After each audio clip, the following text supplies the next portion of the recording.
नमस्कार। राज के मीरा कन्या महाविद्यालय का हिंदी विभाग आपका स्वागत करता है। और आज का हमारा वीडियो बीए सेकेंड ईयर की छात्राओं के लिए है।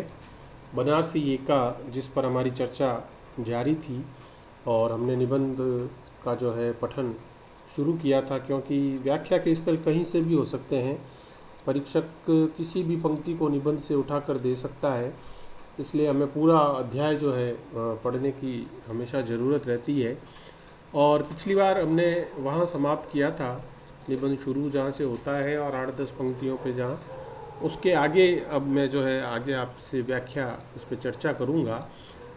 इससे कहीं अच्छा था कि आप मंगोलिया की मरुभूमि में या टस्मानिया के टापू में जन्म लेते। एक मसल है, काशी बस के क्या हुआ जो घर औरंगाबाद। वह हिंदू नहीं जिसने काशी के पंडों को ना पूजा और ग्रहण के अवसर पर धक्के ना खाए, अथवा प्रयाग के हजामों द्वारा उल्टे छुरे से मुंडा ना गया। वह हिंदू क्या जो हर की पेड़ी में पोड़ा नहीं और बद्रीनाथ की बर्फ में लोटा नहीं। इस प्रकार मनुष्य की बिरादरी में हम उसका हुक्का पानी बंद कर देना चाहते हैं जो बनारसी एके पर सवार नहीं हुआ। लेखक अपनी हास्य व्यंग्य शैली में बनारस के रिक्शे, जिसको वो एका कहता है, उसके जो है निहितार्थ को बताते हुए कहता है कि भाई जिस उस व्यक्ति का तो बिरादरी में हुक्का पानी बंद कर देना चाहिए जिसने बनारसी एके की सवारी नहीं की। यानी उसकी नज़र में जो है बनारसी एका ऐसी अद्भुत चीज़ है दुनिया की कि अगर आपने उसकी सवारी नहीं की तो आपका तो हुक्का पानी बंद कर देना चाहिए। और क्यों आप सवारी नहीं करते हो? अगर नहीं करते तो क्या होना चाहिए था? इससे कहीं अधिक अच्छा था कि आप मंगोलिया के मरुभूमि में या टस्मानिया के टापू में जन्म लेते। मंगोलिया एक देश है और अपने यहाँ से बहुत दूरस्थ वो देश है, वहाँ के रेगिस्तान में आप जन्म लेते हैं तो ज़्यादा अच्छा होता। या टस्मानिया के टापू में, टस्मानिया ऑस्ट्रेलिया का एक राज्य है जो थोड़ा डेजर्टेड है, यानी लेस पॉपुलेशन और थोड़ा दुर्गम जो है वो टापू है टस्मानिया। और ऑस्ट्रेलिया की तरफ है तो वो थोड़ा जंगल और थोड़ा वैसा मामला वहाँ ज़्यादा है, सुनसान बहुत है। तो राइटर क्या कहता है कि इससे अच्छा तो ये होता कि अगर आप बनारसी एके पर नहीं चढ़ते तो आपका जन्म टस्मानिया के टापू में या कहीं मंगोलिया में होना चाहिए था। एक मसल है, यानी मिसाल है, एक उदाहरण है। काशी बस के क्या हुआ जो घर औरंगाबाद। अब ये औरंगाबाद देखिए शब्द जो है ना बड़ा एक प्रश्न चिन्ह सा, एक शंका खड़ी करता है। आप सोच रहे होंगे भैया औरंगाबाद तो महाराष्ट्र में है, एक शहर है औरंगाबाद। तो सही सोच रहे हैं आप, महाराष्ट्र में औरंगाबाद एक शहर है, लेकिन यहाँ पर औरंगाबाद वो नहीं है।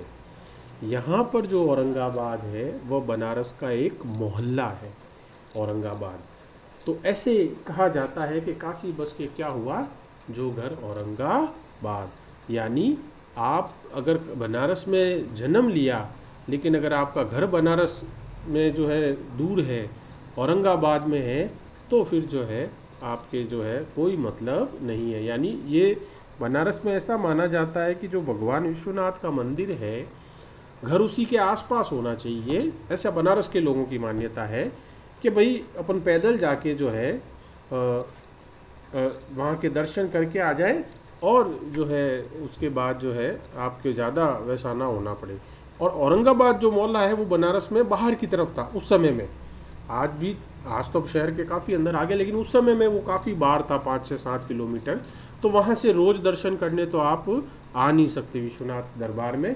तो फिर वही बात हो गई कि भाई अगर आप औरंगाबाद में रहते हो मोहल्ले में तो फिर बनारस रहना क्या रहना हुआ।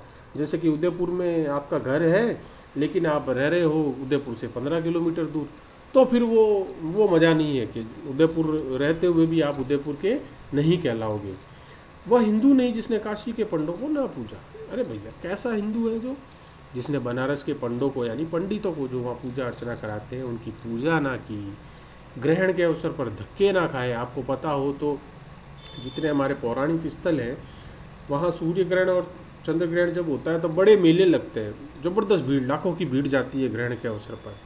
तो आपने धक्के ना खाए वहाँ पर, प्रयाग के हजामों द्वारा उल्टे छुरे से ना मुंडा गया हो।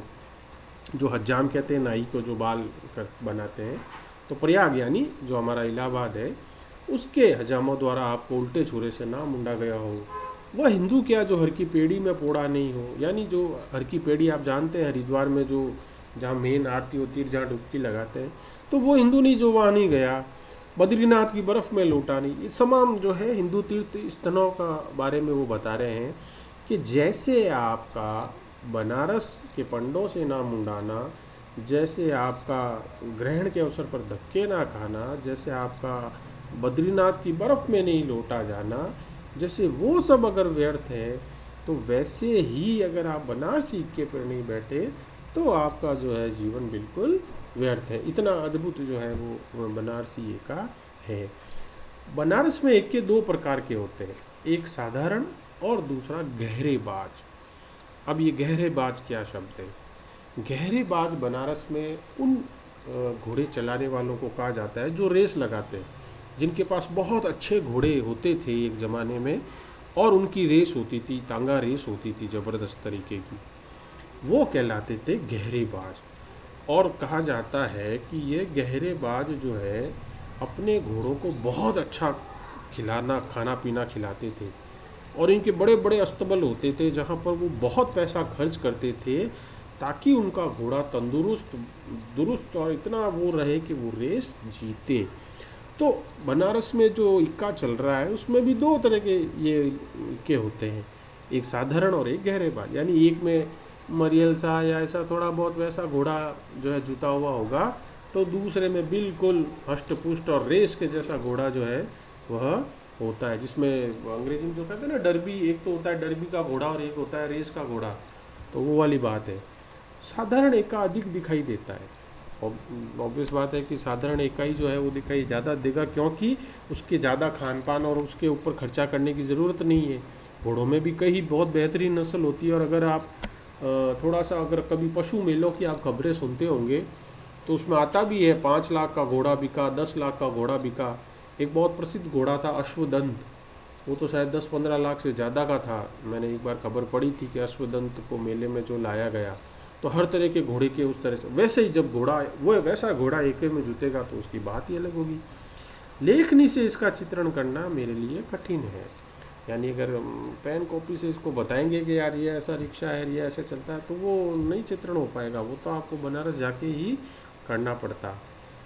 इसी से समझ लीजिए कि किसी कवि ने अभी तक इस पर अपनी प्रतिभा का प्रसार नहीं किया है, यानी किसी कवि साहित्यकार ने बनारस के इन रिक्शों पर अभी तक नहीं लिख रहा है।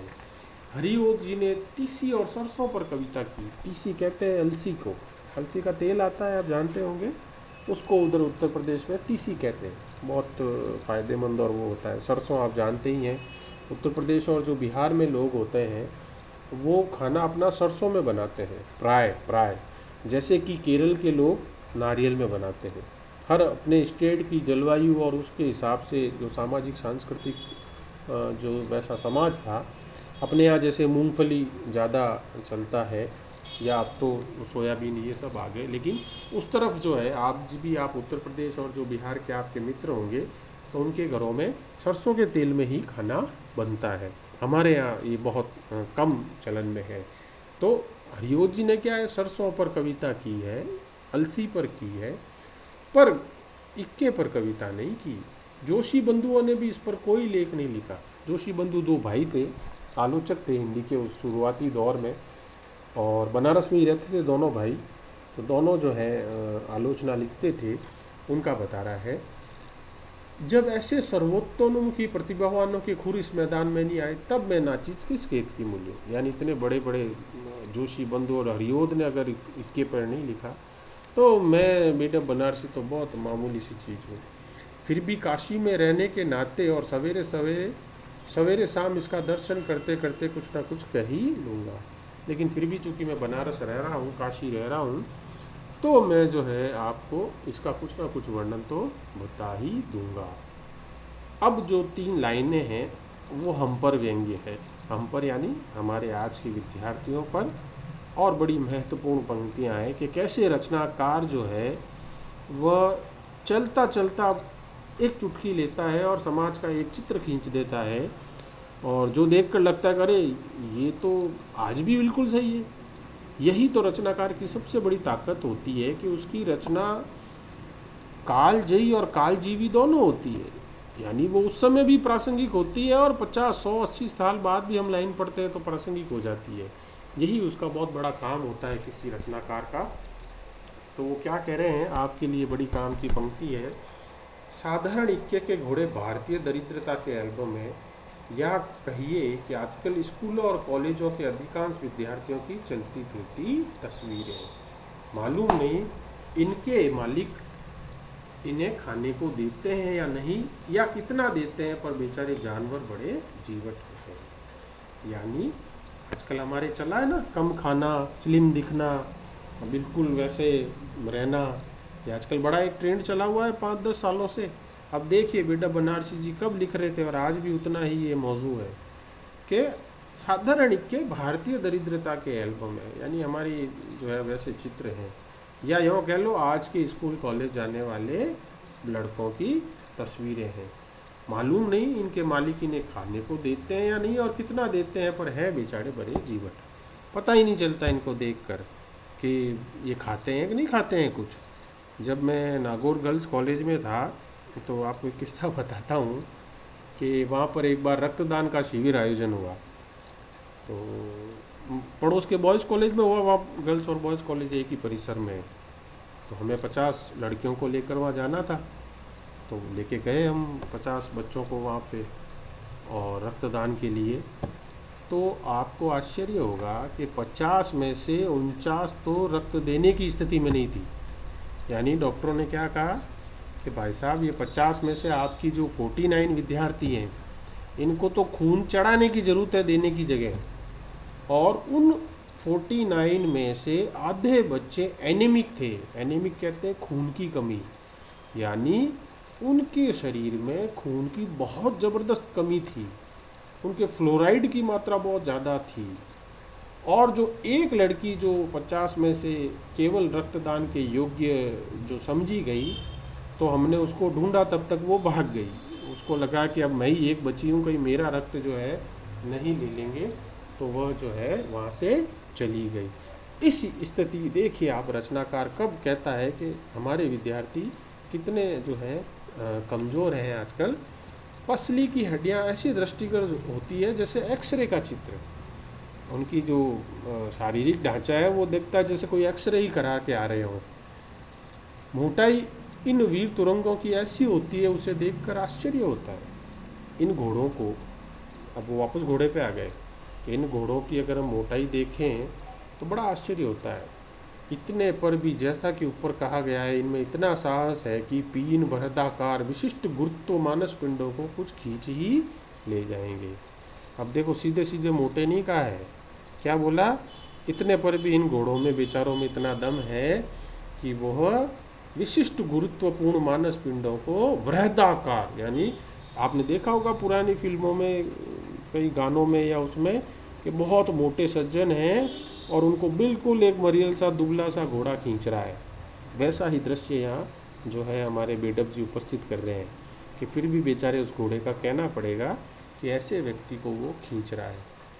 परंतु यदि इतना ही कहकर मैं अपनी कलम रोक लूँ तो एके के प्रति घोर अन्याय होगा। यानी अगर मैं इतना ही कहूँ और अपनी लेखनी बंद कर दूँ, तब तो फिर एके का पूरा चित्रण नहीं होगा। बनारसी एका स्वयं अद्भुत पदार्थ है। बनारसी जो इक्का है वो अपने आप में अनूठा है। लखनऊ, प्रयाग, कानपुर, आगरा, पटना और कहाँ कहाँ इक्के होते हैं, पर यहाँ के इक्के ने चलना आरंभ किया और मधुर संगीत पैदा हुआ। वो बेडब जी कह रहे हैं कि दूसरे शहरों में भी इक्के होते होंगे, खूब रिक्शे होते होंगे दूसरे शहरों में भी, बनारस, पटना, आगरा, इलाहाबाद, कानपुर, सब जगह होते होंगे, लेकिन जो बनारस के इक्के में बात है वो कहीं नहीं है। पाँवदान, पैर रखने का स्थान आपने देखा होगा पुराने, अगर आप कभी रिक्शे में बैठे हो तो पायदान और पहिए के संयोग से सरगम का सुरीला आलाप तो बनारसी एके का जन्म सिद्ध अधिकार है। यानी जो उसके ऊपर जो उसका पहिया घूमता है और जो पायदान पे जब पैर रख के जो चलता है, तो वो जो सुरीला संगीत है उसकी तो कोई बात ही क्या कहनी। जैसा भारतीय नेताओं का मोटर कार पर सवार होना, जैसे हमारे भारतीय नेता मोटर कार पर बैठ कर जाते हैं, वैसे ही उस रिक्शे में बैठकर हमें महसूस वैसा होता है। पावदान ना होने पर भी ऐसे अनेक स्वर और उसके भेद आप सुनेंगे कि तबीयत फड़क उठेगी। आपको पता ही है, कई रिक्शे बाद में पुराने हो जाते हैं, जैसे कि पुरानी गाड़ी हमारी साइकिल और वो हो जाती है, तो वो तरह तरह की आवाज़ें निकालने लग जाती है, चर चूँ। तो वो कह रहा है कि उसके इतने स्वर और वो आते हैं कि आपकी तबीयत फड़क उठेगी। हर तरह का साउंड आप उन रिक्शाओं पर चलने पे सुन सकते हो। यदि कोई सचमुच ही पहिया फ्री व्हील है तो बनारसी एक का पहिया, यानी अगर कोई पहिया अपनी जगह छोड़ के चल रहा है तो वो कौन सा पहिया है? वो है बनारसी पहिया। देखने वाले या सवारी को ये भान होगा कि पहिया धीरे धीरे धूरे से असहयोग कर रहा है, पर बात ऐसी नहीं है। उसकी चाल का हाल ना पूछिए। जब चलते चलते ये रुक जाता है तब घोड़े को चाहे जितना पुचकारिए, चापलूसी कीजिए, मनमान मनाइए, पर टस से मस होने का नाम नहीं लेता। लेकिन अगर ये चलता चलता रुक जाए, बनारसी एक का उसका चक्का, तो आप घोड़े को फिर कितना ही पुचकारिए, कितना ही कुछ कीजिए, वो फिर टस से मस नहीं होता। ऐसे समय इक्कावान महाशय घोड़े से अनेक रिश्ते जोड़ना आरंभ कर देते हैं। ऐसे समय में जो है वह हमारे जो इक्के को चलाने वाले होते हैं वो अपना घोड़े से हर तरह का रिश्ता जोड़ने लगते हैं। आज के लिए इतना ही, और आगे और हम इस पाठ को जारी रखेंगे। तब तक के लिए धन्यवाद।